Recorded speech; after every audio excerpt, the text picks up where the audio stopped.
Бәріңе сәлем достар, қалдарыңыз қалай? Мен үйдің ремонтын бастап кеттім. Ең бірінші осы жастықтарды, үлкен жастықтар үйде өте көп, біріктіріп кішкентай жастықтар жасадым.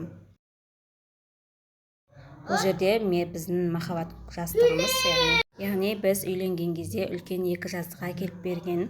Сол екі жастықты біз жастанайын десек басымызға ыңғайсыз. Содан мен осы екі жастықты 3-4 жастық қылып бөліп, осылай кішкентай жастық қылып жасадым. Ең алдымен осы жастықтарды бітіргеннен кейін көрпелерге кірісіп, көрпеден кейін барып үйімді жинастырып аламын. Міне осылай құстың жүнінен бөліп салып жатырмын.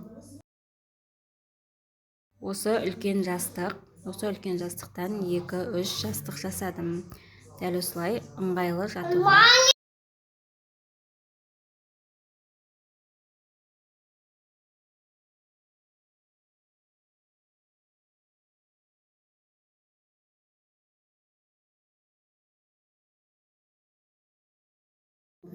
Бір жарым апта бізде қатты күн ыстық болып, кішкене күн салқындады.